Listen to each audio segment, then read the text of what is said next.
Hello, everyone, and welcome back to the Evolve with Emily show. I'm your host, Emily Hayden, and today's episode is brought to you by Transcend. Today's guest is Eric Uresk. You might know him as Eric the Gentleman on Instagram. He is a champion mindset and MMA coach. He's a black belt in jiu-jitsu.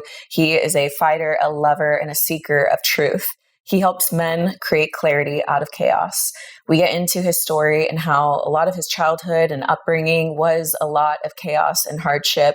And what he's evolved into now, I think, will paint a picture of hope and inspiration for those of you that feel like you've just had so many difficult experiences in life, things that maybe you haven't healed from just yet. I believe it'll paint a picture for you of a pathway forward that's going to create more peace and more clarity and more fulfillment out of your life. We talk about different topics like self-growth and self-improvement and awareness, of course. We talk about relational dynamics and conflict and communication, holding space for the feminine's feelings, being able to be aware of your own feelings. We talk about nervous system regulation and a lot more. Today's episode was awesome. I think one thing that I enjoyed the most about today's episode was the presence that he brought to the show. He has a very regulated nervous system, and it's really nice to be around someone that just has a deep sense of presence. And that was really beautiful to experience because I love to see other people, both men and women, that are doing the work on themselves, that are seeking to create this safe space within themselves. Because when they create that safe space within themselves, it then opens it up and they become a safe space for others as well. So that was really awesome to hear. And I'm really loving what I do. I love this podcast so much. And I hope that you guys are loving it too. I'm loving the new evolution of the episodes and what we're talking about these days. I hope that you guys do too. And if you do me a favor, rate and review the show on Apple. You can also share it and subscribe wherever you listen to. Do any way that you can to just help support the show, because that's the way that the show grows. And the show is still just a huge passion of mine. And I fall in love more and more every day with what I do. As I evolve and as my guests evolve, it's just taking me down such a deeper, wider, expansive journey. And I'm so here for it and hope that you guys are too. All right, let's get into today's show. Eric Uresk, welcome to the show. Thanks for having me. Yeah. So I want to dive right in. For men that are listening that know that they need to do the work, why? Why should they do the work? I was actually thinking about this in the hot tub. Very privileged of me this morning. The work is, right, so a lot of guys, many guys are very driven by their achievements, their goals, and there's nothing wrong with that. It's an important aspect, I think, of just masculine energy is going to be driven, functioned towards a mission of sorts, right? Mm-hmm. What ends up happening if they're not trained to deal with the softer side of themselves, right? Mm-hmm. So your emotions make your decisions with or without your permission, right? Oh, that's a clip. Yeah. So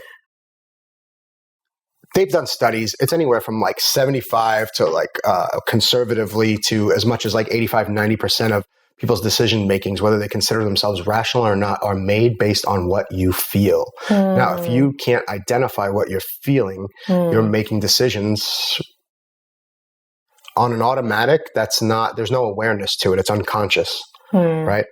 So you go through a lifetime, you experience things. Some of it gets processed, some of it doesn't get processed.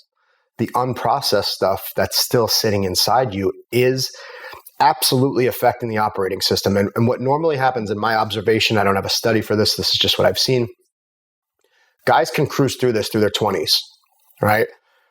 I find that the nervous system starts taking hits as they approach 30s, mid-30s, and 40s and beyond. Those old operating systems stop working. Relationships start to fail. I can't find the satisfaction that I used to find in the things that I used to do. And midlife crises start to come about. And it's a real thing. It's a real thing. I think people are men can be misled. Oh, yeah, we don't have to sit here and do eye gazing and any of that stuff. I don't believe that there's a need to overly feminize things, right? Mm-hmm. But if they don't get some sense of their emotional terrain, their emotional world, and do the work to get that in balance with the rest of their life, that thing is going to be running your life for you, whether you know it or not. What led to you doing the work? Exactly what I just said, right? So it's like, well, I'll back up. My childhood was horrific. Actually, my brother is staying with me. He just lost his fiance to cancer after they were together for since high school. He's about a year younger than me, and so he's doing a whole rebuilding of his life right now. So I told him to come out and stay in California. He's been in Long Island his entire life, and him and I have been talking about our childhood, and him and I have never had a close relationship because of our childhood. It was kind of every man for themselves. And so it was interesting hearing his perspective of how he grew up, and we're a year apart. And it was actually worse than I remember, Wow. And so yeah, we were psychologically terrorized by our father pretty much. Right. And so it was pretty rough. There was physical abuse. I was a drug addict by the time I was 14. I was a career criminal by the time I was 14, and life was not good, right? There was so much pain, so much violence, so much hurt, and I was enacting out my pain on the world. I got sober when I was 23. Thank God. I definitely would not be here if I did not.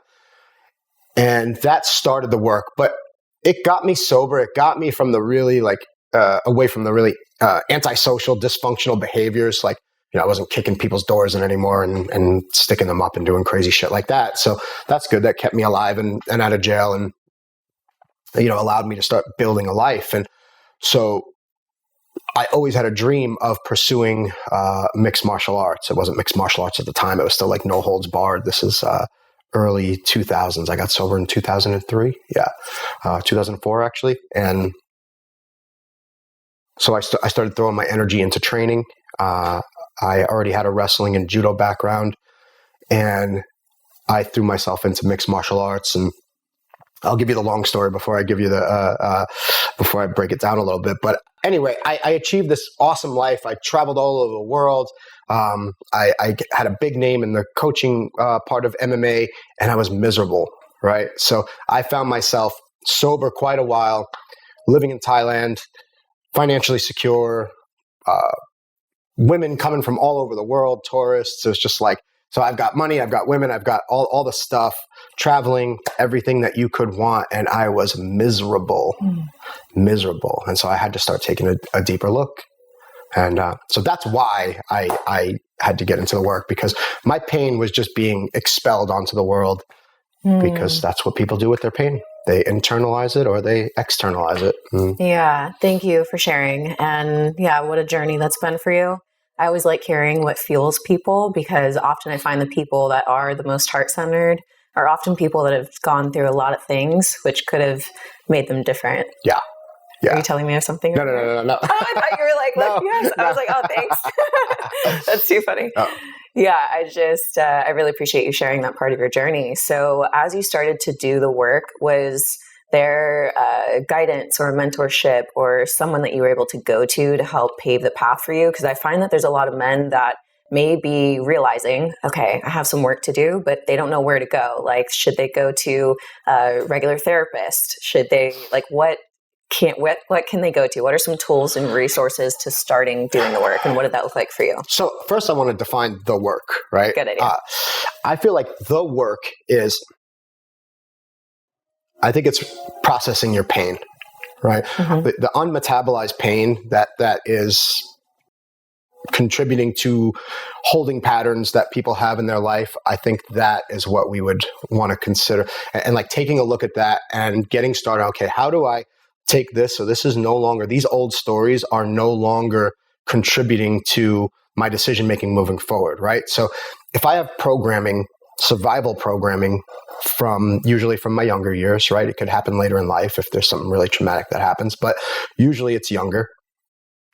And that survival programming is based on the past, right? I will continue to recreate the past over and over and over again. It's why women keep getting in the same shitty relationships. It's why guys keep getting the same crazy girl over and over again. It's why no matter how much money I make, I'm not finding fulfillment. It can be all of those things, right? And then it's okay, I want to move into some type of peace or meaning, right? Peace, meaning, fulfillment, all of these things. If I'm running off survival programming, it's going to be impossible to find peace, meaning, or fulfillment, right? And so if I don't want to keep making my past my present and therefore my future, I'm going to have to take a look at some things that are buried somewhat deep. As far as where somebody should get started, man, there's a lot of ways people can get started, and it's weird because there's so many snake oil salesmen out there as well, and it's I don't envy that part of it, of having to select. I've always just been intuitive. I've always intuitively sought out, mentorship, like who seems to have what I want, right? And I go learn from those people, and sometimes I have to pay them money, sometimes I don't, and it's just what I choose to do, right? It's like, I think therapy could be a good start for people. I think it's the type of therapy. There's therapists that will take your money and hold you hostage in your story, right? So yes, you have to uncover the story, right? To begin to understand it and to move beyond it. But if all a person does is stay in the story and no one's holding you accountable to move beyond the story, it's kind of going to be a waste of time. You're going to just be drowning in your story. And I don't think that's the healthiest thing in the world. I think a lot of therapists do that. I think, especially for men, some therapy models can definitely have more of a feminine energy to them, right? And there's nothing wrong with that. But having the guy stay in that it doesn't serve women either, to be honest, right? I think there has to be a combination of accountability, right, mixed with safety enough to take the person deep so that they can access what's within them. And also like this guiding hand. The guiding hand of like a father, right, is how I think of this. So my mother was the one you'd want to run to when I hurt my knee and I cry, and she's going to tell me it's all better, and you need that too. And then I need a father to hold me by the hand and say, hey, son, I get it that you're scared, right? Let's look at this together, right? Let's do this together.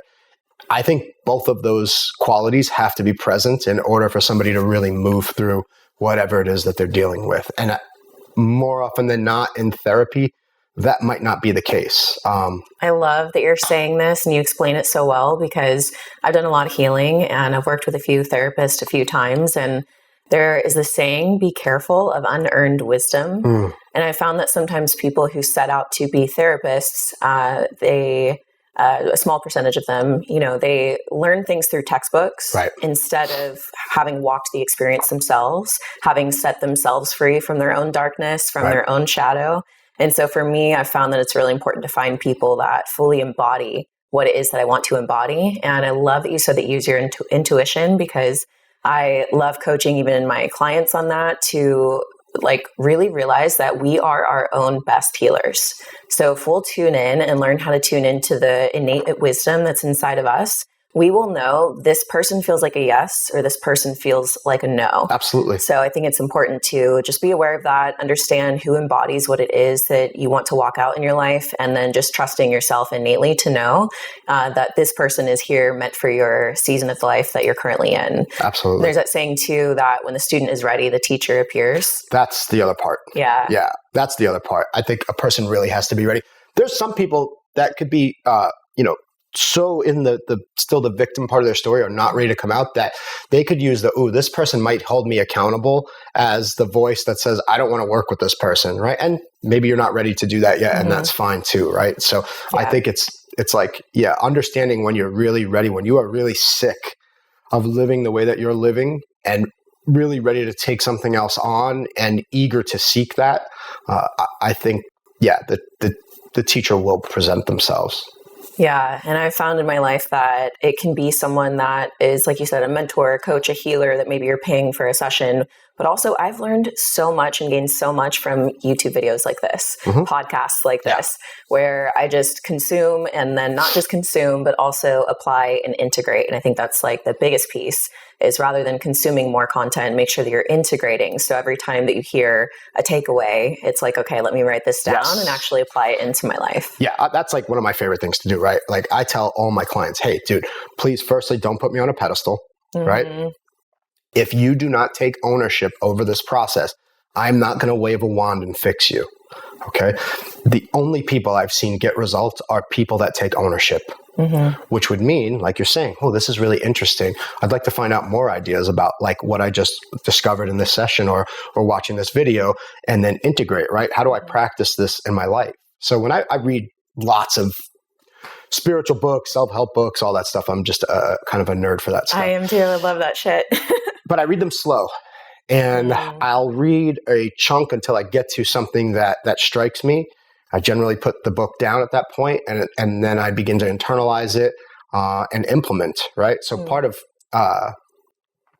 integrating is to implement, right? How can I use this in my life? How can I, and I'll start talking about it to people, right? I think that's a really great way to start to download any information that I get, is I'll begin having conversations with it about people and then explaining it in the way that I learned it. So I almost like will teach it in a conversation, because whatever you teach, you tend to hold on to, I think, at like an 80% rate, as opposed to just reading. For sure. Actually, I heard that in college. So in college, when I would study, I would just record myself on my computer and I would teach what I just learned back to myself. Oh, that's really smart. Yeah, it's pretty funny. I have videos of me like falling asleep at the computer at 2 a.m.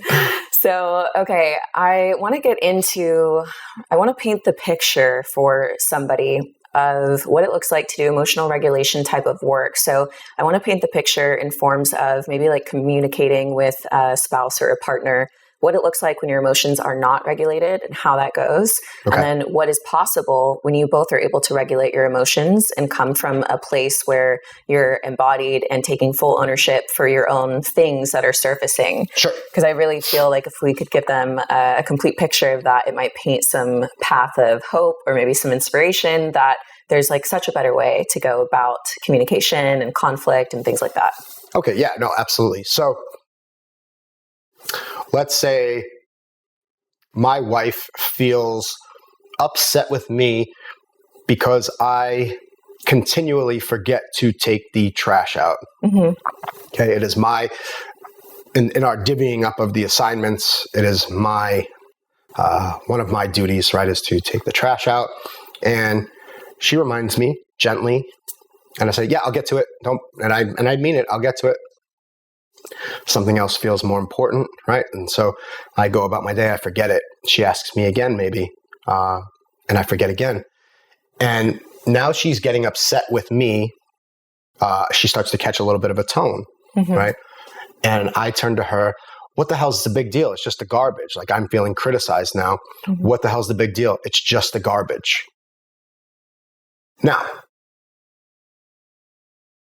it's not just the garbage, right? For her, I didn't keep my word about the small things. And the small things generally mean more to women in my experience than the big things. It shows that I'm not present, right? That I am off in my mind. I'm in my head, which means I'm probably not dropped into my body to take care of the small things, right? Oftentimes when we're in these like minor grades of, call it like minor fight or flight. It's not like I'm not like this, but I'm just off in the stresses of all the things that I got to manage, and I forget to take care of the little things. Okay. Now, best case scenario is I keep my word and I do what I say I'm going to do when I'm going to do it.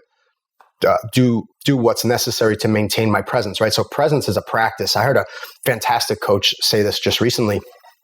She was talking about women wanting presence in the bedroom, right? She wants more of your presence in the bedroom. And she's like, you're not just going to get in the bedroom and snap into presence. Like, presence is a practice that you bring throughout your day, and then you may bring that into the bedroom with you. It's not something that you're either present or you're not, right? So true. And so it's kind of the same thing with the garbage, right? I'm either present or I'm not. And dude, I don't do this perfectly. Now, let's say I didn't do it perfectly, right? I'm a human being. I'm an entrepreneur. I own a business, and I got a little stress going on. It's got me not where my feet are at. Say, and she's upset, and I hear her tone of disapproval, and maybe I'm sensing some criticism, some critique, and I feel attacked, right? So firstly, what I need to internalize is that whatever I'm feeling coming from her is my interpretation, right?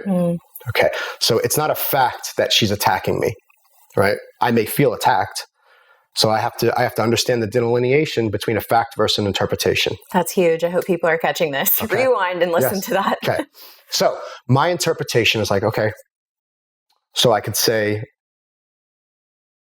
first I could acknowledge you seem upset, right? Do you want to talk about this? Like open up the door for communication, right? Mm-hmm. Now, when I'm opening up the door for the communication, my job is to not do that so I can fix the problem, right? She probably just wants to be heard at this point. Okay. My clients will initially get this wrong all the time. It's like when I go into a place of listening what's going on for her, it's not about fixing it for her. If I go to fix it, oftentimes my wife's actually going to get more annoyed with me. And then my male logic brain, what the hell's wrong with this bitch? Like she just I'm trying to take the garbage out. If that's what's bothering you, let me fix that. Right? But it's deeper than that. And it's like, this is why I think it's really dicey to like make men and women the same emotionally. Totally. I think it's like, in some cases, there can be women that are a little bit more of a masculine center and they may handle things with more logic, and that's fine. And there could be some men that are on that spectrum too. I would say by and large, a lot of men that are at least listening to this are going to handle it in the logic, fix it way. And the woman actually wants the chance to connect and be heard. Mm-hmm. And deeper than heard, I heard this, and this really changed it for me. Sometimes it's hard to understand what it means to hear someone, but it really was easy for me to understand. The woman wants to be felt, right? She wants me to kind of feel what's going on for her and not drag me down into it with her, but just like, hey, I can feel what you're feeling, and I still and like let my love be present. Yeah. Right. Despite that. Yeah. Right? And it's not easy, dude. It's not easy. So if my emotional nervous system, right, if my nervous system's not regulated, I'm going to feel that attack, and I'm going to go back to being in the kitchen where my mother would slap me in the head if I made any type of mistake in the kitchen, and I'm going to get jumpy and I'm going to freeze, right? And then I might even get reactive, or I might shut down, or I might push it away.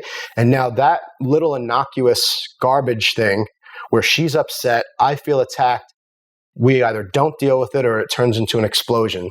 And we save, now think about how many hundreds of instances could happen in a year of just those little type of things. And we put those in a drawer. What do you think is going to happen to that relationship for both people? It's going to be there's going to be a lot of resentment build up. There's going to be a lot of just feeling like I can't do anything right, feeling like he doesn't listen, right? And there's a communication breakdown. Wow. Thank you for the way that you painted that out, because I think it's so important. A few key things I want to point out is the feelings are not fact. So it's okay to recognize what you're feeling and have the awareness that this may not be fact. So I feel like it can help to disalarm the alarm system that's going off that's saying I'm being attacked. And also just to really understand like which part of you has the microphone. So is this my pain speaking? Is this my ego speaking? Is this things from the past that are speaking? And where is my heart center? Yeah. And always just coming back to the heart. So I want to get into some nervous system regulation. And just one more thing. Do not tell your significant other that her feelings are not facts. Save that one for yourself. Let her express what she needs to be expressed. That will not go the way that you hope it will. I promise you. So just a little pro tip. Another note that you just made me think of. One time I heard someone describe the man's position and the woman's position when it comes to emotions and him being like that safe place for her. And I heard it said that the woman is like the ocean and the man is like this lighthouse. And so those waves can come and just crash, and he is steady and so present there, and the waves like dissipate. And the man that actually described that to me was a man that I was dating for a short amount of time, but I actually got to have a real experience with him where typically I was never safe to feel all of my emotions. And he wasn't just a safe space. He saw it and he like called it out. He was like, let it out, like fully. And he was just so strong and so present. And I allowed myself to feel all that I was feeling, and it dissipated and it went away. And it was the most beautiful experience. I'm so thankful for that gift. Passing storm, right? Yeah. Yeah. It was just, I was like, wow, that's what it's like to have a man that will be like so steady and allow the fullness of your feelings and emotional state to come through. And then afterwards I was like, hey, let's talk about this. Like what can we do? Like I'd love some help for actually fixing the problem. Right. So that was just a really beautiful experience I wanted to share. Awesome. Yeah. That's it. In real life, real time. Yeah, because I feel like I've had some quite negative experiences and they're great. They've taught me a lot and I'm able to speak on so many more topics now. And I feel that sometimes the positive experiences that I've had don't get the light. Yeah, absolutely. So I really wanted to, just have a little moment for the positive, safe, emotional experience that I've had. Sometimes, man, and sometimes, dude, it can be scary. So like if this is foreign to you and you're like, what is this guy talking about? Like that sounds insane. I get it. Like I wasn't taught any of this. And I think many people are not. Yeah. I've had experiences where my wife is so activated, right? I have to grab her and she will be kind of like fighting to get away from me and almost like love her through that. And it's kind of scary because part of me is feeling rejected, right? But it's like, it's got to come from the heart. This can't be a mechanical procedure, right? Like I've got to be centered and I need this person to feel my love for them right now and let her know that it's okay, right? And like, to build the presence to be able to do that is really important. It can be really scary. It can be really frustrating. But man, like when she finally softens, it's like, okay, then that's the gift that I get to give to her. And dude, I don't do it perfect all the time. Like I don't think any of us do. Yeah. And as like a woman, it's like, I understand the hardening. And when you feel for whatever reason, your system is telling you it's not safe to be soft. So like having to choose to intentionally soften is a practice and it is a choice. And I've had many moments where I feel the heart, I just feel this like constriction and it's this mental awareness and like little talk within that says, open, like stay open, open and soften. And it's hard to stay soft in this world that has made us hard for different reasons. Sure. But what we're talking about here is just a different way to live life, a different way to show up to life. And no matter what happens in life, like I know that it's my soul's mission and journey to help people return to love. So it means that I have to return to love in every moment that I feel it hardening and constricting. And I do find that it's like such a more fulfilling way, even though, yes, you do get hurt. It is more fulfilling because with an open heart, you actually get to experience the fullness of the human experience. Yeah. I mean, when a person is hardening, right, or turning away, what they're looking to create a certain sense of safety and certainty for themselves, right? And like, there's a price that comes with living in that all the time, right? It's shutting yourself off because risk is the opposite, right? To soften, there's some risk involved, right? And like risk is where it happens. Now it can't be all risk, right? You can't feel like, oh, this is a risk all the time, right? There's got to be some sense of certainty. But if it's only certainty and safety all the time, I think human beings shut themselves off from really a lot of the more beautiful experiences of what it means to let somebody love more of you, like the parts of yourself that you're slowly just unveiling to yourself, maybe, let alone the world. That can feel really risky. And look, you don't have to do any of this. Like you're not a bad person if you don't, but if what you're doing is not working, right, then you may want to consider, maybe this is worth giving a shot. Yeah, I love that you say that. So I want to talk about nervous system regulation. What are some of your favorite nervous system regulation practices or tools, things that you do on a regular basis? So I got really, really fortunate to study a system of shadow work through EFT with a guy named Jeff Johnson. And at first I did EFT, like this tapping stuff. I'm like, this shit is bullshit. But then I did it with this guy, Jeff Johnson. He goes by Most Jeff on Instagram. Highly recommend checking out him, his content, his workshops. And I did like a 16-week training with him. And it really goes into this. The tapping points are there, and they're there to clear some of the energy that's stuck in the body from the stories that we're holding. But it really showed me how to support somebody and first showing them how they're relating to specific parts of themselves. Right? Where they're not in acceptance, where they're rejecting and resisting certain parts of themselves, and to nurture the parts that are in resistance, nurture the parts that feel completely rejected, and move into a place of love and acceptance, and then ultimately repatterning. So like, that's my ultimate tool. Like I'll usually do that at least once a day. Like I get up and like sometimes before my meditation, if I'm waking up with some funky energy, I like to get in there and just kind of tune into what's going on, because the stories that I'm holding on to ultimately, right, they create my present. And if the story that I'm living in is disempowering or creating some sort of anxiousness, I start to feel my nervous system come online, right? So what does it mean to feel my nervous system come online? Are you anxious, right? Are you living in an old resentful memory? Is everybody an asshole, right? Is every red light happening to you and you're pissed about it? Your nervous system's online, right? When you're living in that, right, that survival place, you can't create from that place, and it's a really rough place to live. So shadow EFT is my that's like, there's a lot of tools that are great for like symptom relief. This is going to the root, and I'm a big go to the root guy. There's nothing wrong with symptom relief, and there's nothing wrong with, lessening the suffering, right? If you can manage some suffering, and sometimes that's all you can do, and that's fine, right? I think breathing exercises are fine. All that stuff is fine. I think really being able to internalize like my own, what stories are at play right now? What is my relationship to those stories? It's not what you feel, it's how you feel about what you feel, right? So like I have these feelings and I'm like, oh no, that feeling's there again. And because I'm resisting that feeling, that's where the anxiety starts, right? Because now I'm trying to control this internal environment. And it takes a little bit of training to get to understand your insides, what's happening, and to be able to see, oh, this is the story that I'm holding, and this is how I'm looking at the story. And how I'm looking at the story is creating this. Right? Now, does that work for me? Okay. Well, how can I move into a different possibility then? And that's really one of my favorite. I love that that's your answer. I talk all the time about different modalities. And so this is a new one to the podcast, a new one to me. I haven't tried this. I mean, I've done tapping, but not that specific one.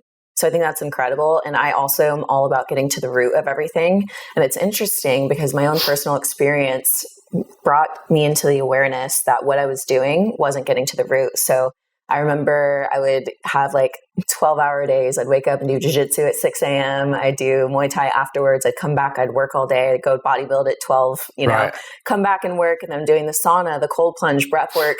And then I'm like sitting there and I'm realizing that I'm utilizing these nervous system regulators to just feel like a moment of feeling okay.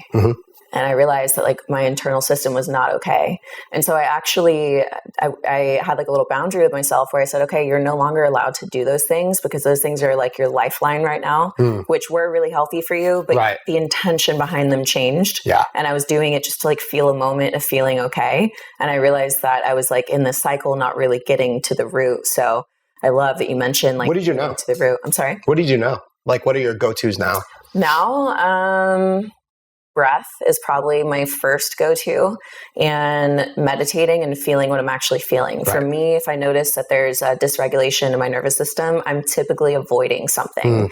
So it's an avoidance of what I'm feeling, or sometimes it's a downplaying of what I'm feeling. So I'm going through a difficult time emotionally, and then I tell myself, okay, like I'm fine, and I start moving forward. But then I like get into the routine and the habit, and then I have a breakdown or something, right? And it's like, okay, you actually weren't okay. And you were really minimizing what it was that you had gone through, which I feel is just kind of something that it's like a survival thing that I did about my past and things in the past as well. So that can still sometimes surface.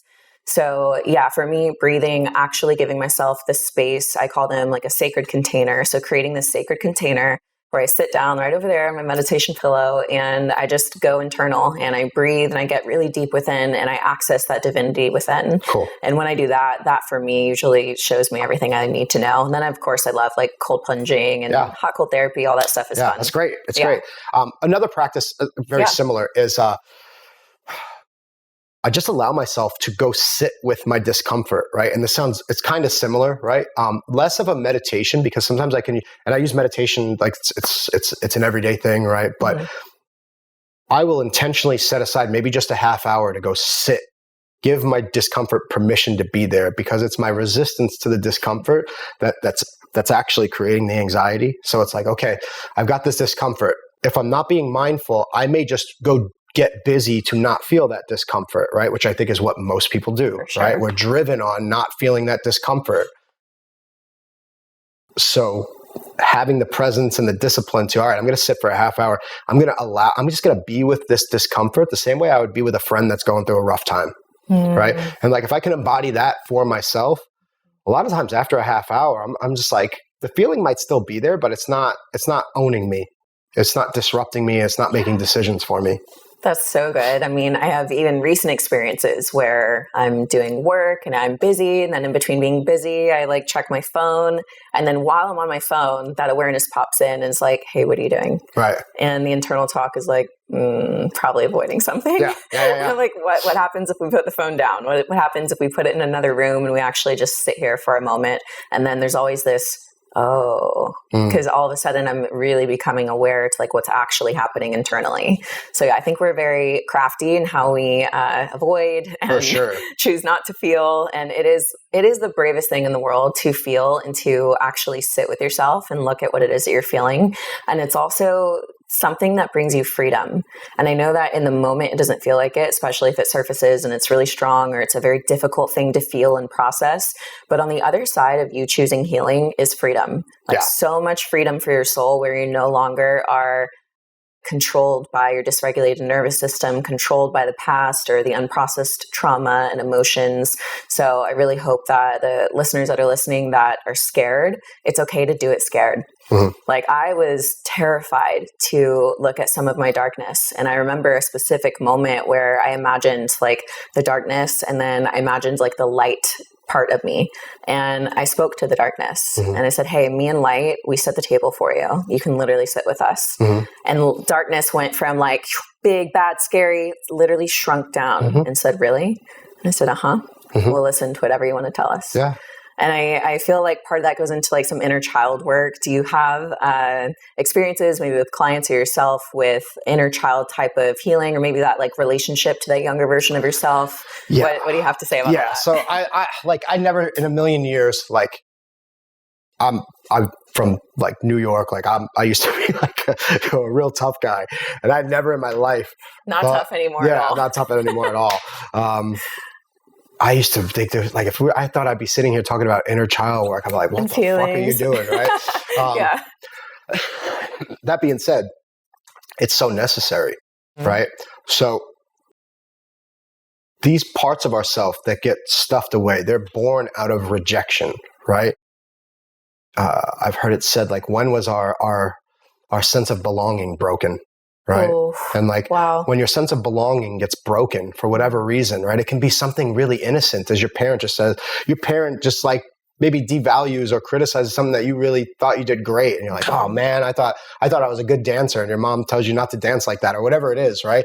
And then you just shut that part of yourself off for the rest of your life, right? Sometimes, for me, the big thing was I got shamed sexually really young, from like 3 years old and through, my adolescence. If I got caught with like magazines or whatever, like I would get berated and called a disgusting pig, and it's like, man, I know that my mother was just her mother wouldn't even say the word sex out loud. She would spell it, so like this, she was coming from this Catholic repression. And so I forgive my mother for that, but the story still sits here, right? And so, man, that like the ability to like not feel like a disgusting pig, yeah, dude, and to be able to like connect emotionally, because look, that's why I spend my 20s and most of my 30s womanizing, just running through women, because I liked that, the hunt and that part. I didn't like the connection part. Like the idea of connecting through sex was so foreign to me. Wow. And it's like, because my wife has done the work that she's done, like she works with internal pelvic care for women. And like, she does a lot of the same work that I do, but she goes inside and there's a lot of work to be like, she started to heal parts of her that were basically calling me forward. And it was fucking scary. And it still can be scary at this time. Like, yeah, my wife is a fucking gangster, dude. That's awesome. She's like this mirror. She is this like, she feels everything and is a reflection back to me of where I'm being present and where I'm not being present. And so, yeah, it's been, I've been called forth and I've had to do a lot of work inside and continue to have to do a lot of work. When you guys met, were you both already doing the work? I was sober quite a while and I was doing some work. But there was a lot of things that were still in the dark. And she was like, we started doing the work because of our relationship. I think we really dove into it because of our relationship. I had done quite a bit of work, but I was so fucked up still. Yeah. I was such a wounded deer for so long. Like it's honestly, was talking to my brother. It is amazing. I didn't turn into like a school shooter or some kind of psychopath. It's amazing. Wow. It's absolutely amazing. It also just shows you that no one is beyond repair. No one is beyond repair. I really do believe that. I've just had conversations with people who have made a complete turnaround in their lives. And it really softened my heart, because I feel like before maybe I had this idea that certain people were just, that's the path that they chose and they're too far gone. But I really believe no one is beyond. No one's beyond repair. And, I think at the end of the day, these people just want to be loved and accepted. And I think they feel so hurt. I was actually thinking, if I didn't have friends and I was just a lone wolf, I would have gone that route. Right. I did have a lot of friends for whatever reason. And my brother had a lot of friends, but our lives were so violent. It's like, dude, it is a fucking miracle. I think it's only because we had a large group of friends that, like, had I been a lone wolf and no other way to channel that energy, it would have just been expressing that hurt on whatever I could, And do you think part of that helped you be an incredible fighter? Yeah. So the reason I got into fighting, because I had no male role models, right? So I'm old. I'm going to be 43 in like 2 weeks. So happy birthday. Congrats. All I had as a role model was 80s action movies. Right. So I grew up on like Arnold Schwarzenegger, right? Rambo, right? Like that, Bloodsport, right? That was like, so I learned that's what a man is supposed to be. They kick ass. Yeah. Right. And I felt really helpless, and I was tiny. I had no muscles. I was like a tiny little thing, and tiny my whole life. But I just decided I'm going to learn how to fight. And I started like keeping track. By the time I was like 10 years old, 11 years old, I had like 50 street fights. And I like... Oh, you were fighting on the street? As much as I could. And you were keeping stats? Keeping stats. Did you seek out the fight? Yes. Yes. Yeah. Okay. I would literally go out into the neighborhood and try to get into fights. And I got as many as I could, because I was building this character that I could present to the world. It's like, this is how I can not be scared and not get bullied. Wow. I'll get everybody scared of me. And then I took that into my teenage years. I got involved in a lot of crime, and I was ripping off drug dealers and just really hurting people and doing some pretty bad things to people. And I was just enacting out my hurt. And I felt it's the only way I could feel safe was to do that. That's how I found safety, right? Whoa. Was to hurt people. Wow. I was like, if I hurt you, you can't hurt me, right? I didn't know this was going on at the time, right? I was just a reactive, like a wild animal. That's helpful to hear, actually, right? To like get into the mind of somebody that used to be there, to understand them at a deeper level. Yeah. Have you dealt with guilt, and have you had to walk through like self-forgiveness? And if so, like how do you do that? I think a lot of people struggle with like shame and guilt and not being able to like truly forgive themselves. So what does that journey look like for you? I'm fortunate to have a really strong connection to source or spirit, right? And I think to have that type of forgiveness for that stuff, I think that's a necessary component, right? It took, I think, because I've been able to forgive other people, right? And like, I've had people come to me when I was sponsoring people in like 12-step programs that were registered sex offenders. And I heard their story. And what I heard was that it happened to them before that. Wow. Right? Now, some people are of the mindset, these people need to be burned under the prison. And I totally get where that comes from. I'm not condoning the behavior. I think the behavior is abhorrent, right? However, there's a part of me that has compassion for the kid that was wounded and just acting out his pain, his lack of control. Like, yeah, so they probably, they need to face consequences for sure for those type of actions. But I can't find it in myself to hate this person. I don't think it's helpful. Right? I don't think it's helpful. So yeah, we're all accountable for our actions. I'm so lucky I'm not sitting under a prison for what I've done in my lifetime. So lucky, right? It just didn't work out like that for me. But best believe I paid a price. Like the pain that I was living in was price enough. I was living in fucking hell, like homeless at 17 and just like in and out of like mental institutions. Like it was horrific. There was no safety in my world whatsoever. What does a person do when there's no safety in their world? They act like a wild animal. Right? That's what happens. So yeah, I can be compassionate to that. And as far as like forgiving myself, I think I understand where that was coming from. Right? So I don't give myself a pass. If there's one thing I regret, it's the people that I've hurt, right? It's the people that I hurt that didn't deserve it. It's the people that I have probably psychologically scarred in my youth, right? The people that I tormented and terrorized, right? Yeah, I wish I didn't do that. And so, yeah, it's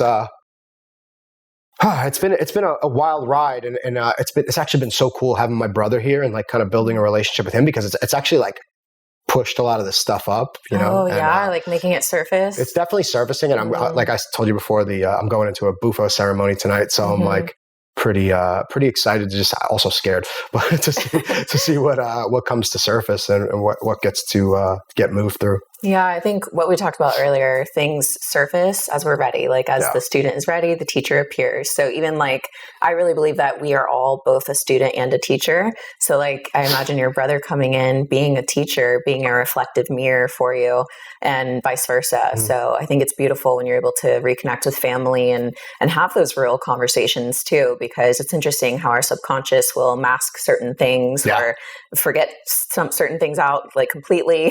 And so I think it's helpful to like bring a little bit of clarity to the situation. Yeah. So yeah, thank you for sharing that. Thank you for being vulnerable and real, because I'm all about like connecting with real people who are going to tell it how it actually is. And the truth is, none of us are perfect. We don't have the answers, but for the people that have like really walked through some hardship and have come out of it, I feel like you just give so much hope that there is another way and there is healing beyond all the pain that you're experiencing. So even the people that are still caught up in the things that maybe you used to be caught up in, there is literally so much hope and healing and love that exists for you. If you had to give them like 5 steps, let's say that it's the old version of you, maybe they're caught up in drugs and women and criminal activity. If you had to give them like 5 pieces of advice, what would you say to them? So I think firstly, it's like, okay, get honest with yourself. Like, do you want to continue doing what you're doing? Right? Like, if you want to keep going down this path, then there's nothing I can do for you, right? You're steady on your path, right? Do it till you don't want to do it anymore. And I think that's the first thing, right? It's real. Do whatever you're doing till you don't want to do it anymore. Because if you try to leave a pattern of living and you don't want to, it's not going to happen. I've been around hundreds, if not thousands, of drug addicts and alcoholics in 12-step programs, right? If they don't want to get sober, they ain't getting sober, right? If you don't want to stop womanizing, you ain't going to stop womanizing.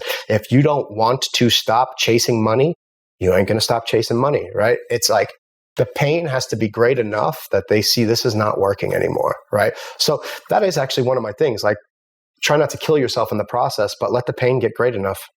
Wow. Right? Yeah, let the pain get great enough that staying the same is actually scarier than doing something different, right? So that would be step 1. Okay. Step 2, you're going to have to metabolize that pain in some way. You're going to have to deal with your pain. Okay. Seek out an avenue to deal with your pain. There's no moving forward without that. In some way, shape, or form, the pain has to get dealt with. Right. Step 3, once I'm doing those 2 things, and these can kind of happen at the same time, it's like, okay, well, what kind of life do I want to live? What would I like to do? If there was no limitations, what would I be doing? Right now, if you're 40 and you want to play for the Lakers, that's not going to happen, right? Or but man, if you want to open a business, or you've had a dream, I want to write poetry and I want to do these things. Well, you do all those things. Like, what would you do without limitations, right? And like, then we start building a life towards that thing, right? I think. Because you need some purpose to go along with the pain, right? And so I got to figure out what that purpose looks like. And sometimes, man, I think it's shocking, and I'm sure you've run into this as well, like how hard it can if you ask somebody, what would you want your purpose to be? Sometimes people have bogged their mind down with so much limitation that even just like imagining with no limitations what their purpose would be is challenging for them. And it's kind of heartbreaking, right? That they can't identify a purpose. And so it's good to, if you need a guide to get to that, get a guide to get to that, right? Purpose is going to be the thing that drives you forward. It's going to be the why, right? That moves you into, well, what's the point of dealing with all this pain? Because if you don't know what the color blue looks like, I can't explain it to you, right? I can't explain it to you until you're on the other side. So why would you do this off my word? You're telling me it's going to get better? I could have never imagined never imagined, I don't know, 10 years ago, even sober 10 years, like just not wanting to get up, pulling the covers over my head, scared to death to get up. Scared to get up. I'm a trained killer. Why am I scared to get up? Yeah, what were you scared of? My day felt so overwhelming. I felt like there was no possibility for joy. Whoa. There's no possibility. I was so shut off from emotional connection, right? So even though I'm sleeping with all those women, it's like there's no woman that's actually going to be able to love me. I felt so lonely, and I felt like there was no hope to end that loneliness, right? So you got to have some purpose, right? You got to have some purpose. 4, get around good people, right? Get around good people. Get around people that are going where you want to go. And don't be shy about it. Like, dude, if I want to go on someone's podcast, I fucking message them. Yeah. You know what I mean? Love that. Like, if I want to go learn from somebody, I message them, hey, how can I learn from you? Right? Like, and we're all going to have stories, and I don't want to look like an idiot, and I don't want to look cool. Those stories can all be there, right? But man, my purpose and my happiness are way more important than that. You know, I've moved across the world to go do things, to go seek things with, like, I didn't know anybody. That's awesome. Like several times I've moved across the country, across the world without knowing a soul. Just because I felt called to go there and to learn whatever I needed to learn. I moved from Phuket. My life was fantastic as far as, the circumstances, but I felt called to leave because I knew I wasn't growing there anymore. All right. So I'm going to leave all this financial comfort. I'm going to go back to America right before COVID starts. I'm going to get married and I'm going to start my life completely over again. I didn't know all that was going to happen. I probably wouldn't have left if I knew all that was going to happen. But, that's awesome. but that's what happened. But that's what happened. So get around people. You got to get around people that are at least going where you want to go, if not are where you want to go, right? And don't be shy about it, right?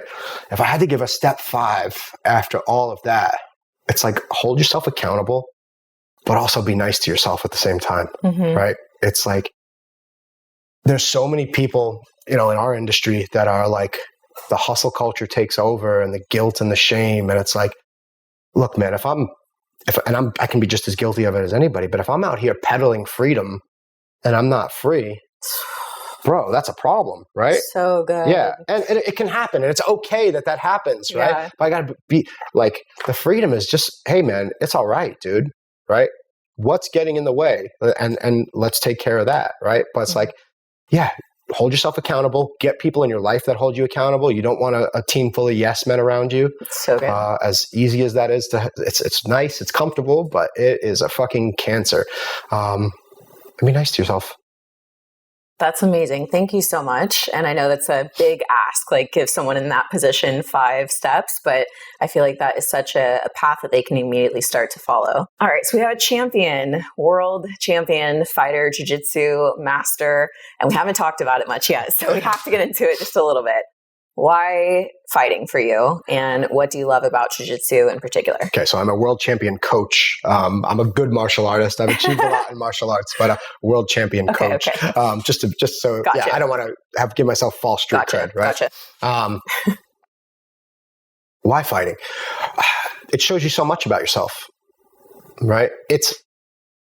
If you want to learn a lot about yourself, so stress is necessary, right? So we all do all this work to unstress ourselves, right? And that's really important, right? But I think the stress needs to have meaning, right?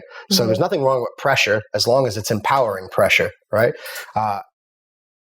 Fighting, particularly the way it's done now, right? You go to a gym, you sign up at a martial arts class, you're putting yourself in a considerably it's not stressful to me anymore because I've been doing it my whole life. But if you never fought before, I can't imagine how stressful it is to go into a fighting class and don't consider yourself a fighter or a tough guy or anything like that.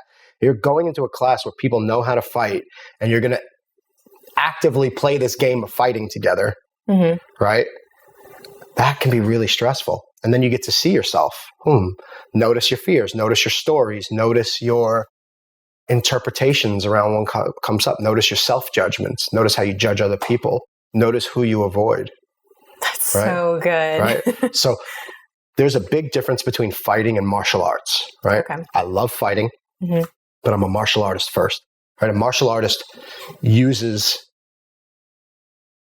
their training, their life as a classroom to look at themselves, right? To grow and become better, right? And you could do this with anything. You could do this with surfing, if you wanted to. But martial arts, I think, is just what separates martial arts from how anybody else might do this is the level of fight or flight that one can encounter. The consequences, for sure, right, are a little bit different depending on what you're doing. It's very intimate. It's if we roll right now, it's you and me, right? It's our two physical bodies, right, in a chess match if we're doing jiu-jitsu, right, and we're doing this thing, and like you will have to trust me to keep your safety at hand, right? So that's a big part of it too, right? I will have to trust you in some sense, right? So we're coming in an agreement, in a trustful agreement. Now, imagine you're a woman that has some issues around trust. Well, man, what a great place to work that out. For sure. Right? And to develop some trust, get around some women. If you're a woman and you're going to train jiu-jitsu, get around some women for sure. It's fine to train with the boys, but get around some women. Yeah, I think the stressful nature is just really good for character development. I think if I was to put it as simply as possible, right? My bias noticed, right? But yeah, it's such a cool way to take a look at yourself, right? Yeah, I couldn't agree more. When I first got into jiu-jitsu, I had already done a ton of personal development work. And when I started training consistently, I had this awareness. I was like, whoa, this is the best personal development ever. So many things are coming up and maybe insecurity or like the fight or flight comes in, or like you're mentioning, like you recognize like who brings out certain things in you. And yeah, there's definitely that level of like trust and surrender and also that level of having personal boundaries too. Boundaries. I was just going to say that. Yeah. Boundaries is huge. Like, especially as a woman, I have really gotten like very developed in my boundaries and also not feeling bad for them. Just understanding that like my space is my space and I can have that anytime I want. I remember I used to be scared to like say no to someone rolling. Yeah. Until, I kind of developed in my jiu-jitsu and realized like I'm perfectly capable of saying no, thank you. And it's okay. And I find most people are understanding and don't take it personally. But yeah, it's been a really incredible tool for personal growth and discovery. And also for me, it's just so much fun. Fuck yeah. Like it's so much fun learning. Yeah. I don't know. I don't think I'll ever compete, but I just love the learning aspect and I genuinely enjoy the training too, which is kind of what keeps me coming back. Totally. Yeah. Me and Jocko were talking about that the other day. We're in the locker room and we're he's a bit older than I am and we're just laughing about how old we are and why we're doing this still. Right. And like, I do it every day. And I'm like, awesome. It's just so much fun. And that's what he said. He's like, dude, it's the most fun thing you can do. I'm like, it is. It's a lot of fun, man. And I turn down roles all the time. Oh, do you? Yeah, fuck yeah. Well, look, I have a very clear sense of what I'm coming to the gym for. And sometimes I'll have like some young kid want to like ask me to roll, but I feel like his intention is like he's trying to like prove a point or something. Totally. If my energy's if I'm not looking for like a knockdown, drag it out thing at that point, I'll turn the roll down. Every now and then I'll break him off just because I'm like, you know what? All right, if that's what he wants, then I'm gonna give it to him. Yeah. But some days that's not what I want to do. I've got a business to run, right? And so I can't be showing up to a client call that's paying me good money, like dead from training, right? So I have to take into consideration my entire life. I got to be intentional about my training at this point. Yeah, I hear that. So, okay, before we end, what are some things that you do every single day for any reason? Yes, I meditate every day. I write and journal every day. I love writing and journaling. It's how I grew my entire business on accident. Really? Yeah. What does your journaling look like? Is it like lists or like? No, it's just it's just me breaking down my internal processes. Cool. Yeah. And it just helps me get clear on them. So yeah, that's big. I train jiu-jitsu pretty much every day. For the most part. Yeah. Try to spend time with my wife every day, right? Even life can get busy, but sometimes it's like, just spending that extra few minutes in the morning with her or whatever. So that's important. Check in with the people in my life. I like to make random phone calls, right? To people, hey, how you doing? Right? Like I think that's actually a big one. I think that's a big one. And it's beneficial for a lot of reasons, but I know so many people. I can't nurture all those relationships every day. Yeah. Right. But I can how cool is it to have somebody just think of you? Right. Somebody that means something to you that you don't see every day. And then they reach out to you randomly. I think that's that's really cool. So I think those are my staples, right? Yeah. Those are pretty much my staples. Yeah. I love that. Thank you for sharing. Yeah. Thank you so much for being here and everything that you shared today. It's absolute gold. And also just thank you from the collective for a man that is masculine, that is also facing his feelings and emotions and is able to hold the space for others to do the same, because we need more of that in this world and on this earth right now. I truly believe that those of us that are choosing to do the work are leading the way with love by being able to look back and accept with non-judgment, like wherever people are at, and just help call them forward in love. And I see you doing that very well. So thank you. Thank you. That. Thanks for having me. Yeah. All right, guys. You know the drill. If you enjoyed today's show, do us a favor and tag us on your Instagram stories. I'll have all of his links down below. Men, if you are interested, do you work with just men or men and women? I work with men and women. Okay. So men and women, if either of you are interested in working with him, his contact info will be below. So you can just check him out there, send him a DM, let him know that you're interested. And without further ado, I'll see you guys in the next one. Bye, everyone. Bye.